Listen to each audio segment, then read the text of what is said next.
Mix 106 with our very own movie critic, Willie Waffle. A couple movie reviews for you this week, including another of the book trilogies. It's Maze Runner, the Scorch trials, and Johnny Depp stars in a new movie. This is based on a true story called Black Mass. I'm willing to forgive you for Tonto. I'm willing to forgive you for Mordecai, because Johnny Depp in Black Mass, oh dear God, that's awesome. Okay, I just want to get this straight. You said awesome, not awful, right? Right, I said awesome. Okay, great. It is the movie we've been waiting for a while, and oh God, thank God that wait is over. It is probably one of the best movies we've seen so far this year. It's based on the true story. It's Johnny Depp as Whitey Bulger, a notorious gangster out of Boston's South Side, and he makes a deal with the FBI. He will inform on all of his enemies. His enemies will be arrested, and the result, which nobody really predicted except for anybody with a brain, Whitey Bulger becomes the crime lord of Boston. Dun, dun, dun. Right. And it's the Johnny Depp show, man. You cannot take your eyes off of him in this movie. That insanity is just kind of burning in his eyes. That way that he makes Bulger look evil and crazy and cunning all at the same time. It is an amazing virtuoso performance. So is the transformation with the makeup and the fact that he's kind of bald and everything, do you start to forget that it's Johnny Depp? Well, I mean, I think Johnny Depp is so recognizable, you're always going to kind of see his face in there.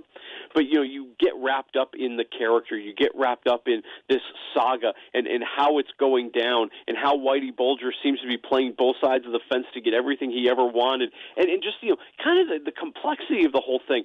His brother, played by Benedict Cumberbatch, is actually the president of the state Senate in Massachusetts. That's crazy. You've got Joel Edgerton playing the FBI agent, who's a Southie, who's known the Bulger family his entire life, who really came up with the whole idea, thinking he would use all this information to arrest these mafia leaders and become the greatest FBI agent in the history of the FBI. And so the whole situation just draws you in and just blows you away at the bad decisions made almost at every turn.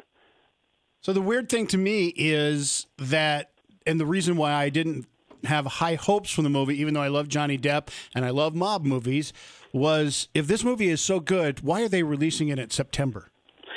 It's becoming kind of the new Oscar strategy to come out in late September, early October. Because nobody else is coming out with their movies? Well, nobody else is coming out with anything good, A. B, there's almost too much expectation for a movie that gets released in December. It's like you can only fail. You can't live up to the hype. You can't live up to everybody's dreams of what it could be.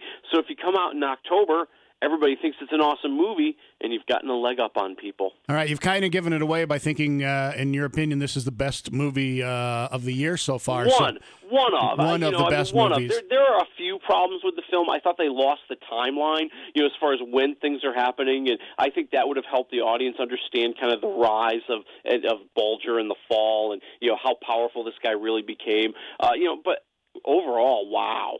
All right, so what do you give it? I'm going 3.5 waffles. That's pretty good. Johnny Depp finally does it again. Oh, yeah. It's so good to see him do good movies again. All right, and our other movie, now this is a sequel to the first movie that I didn't think was worth crap anyway, so but it's a book, right? So they have to make the sequels. Yeah, it's the Maze Runner, the Scorch trials, and I am not a teenage kid, so I couldn't care less. I'm just so tired of it's a bunch of teens in a dystopian future world where everything's horrible and there's some big controlling entity that they have to defeat. I've seen this movie a million times. There are people who say they're tired of superhero movies. I'm tired of this movie. Well, I think we can blame this on the Hunger Games, right? Because they were so great, and so everybody go, well, we got to make a teen movie. Exactly, and that's where this came from. I mean, Twilight kind of started a lot of the teen fiction coming to the movie screen, but this style, kind of this futuristic, horrible kind of environment type movie, that was the Hunger Games. And so everybody's trying to be the Hunger Games. In the Scorch trials, they're running around. In the first movie, they were running around in the maze. In this movie, they're running around in the desert. Big difference. Now, how many more movies can we expect? Is this one where the next one's the final one? Is it a trilogy? I believe there's one more. Okay. And if here's the thing: if the movies were any good and people were going to see them, then they would have split the last book into 2 movies like they've done with all the others, right? Well, nobody said that's not possible yet. Okay. All right. Now, if I remember, correct me if I'm wrong. You gave, I think, less than 1 on the original Maze Runner. You really didn't like it. So what are you giving this one? I'm going with like 1.5 because at least the action's kind of cool, but that's it. All right. What do we have next week? Next week, how about we talk about Everest, the movie that's only on IMAX this week, but everywhere next week. I can't actually wait to see that one. I love everything about Everest. I don't know why. I'm fascinated with it. So hopefully it'll be also a good movie. We'll talk to you next week. All right. We'll talk to you next week.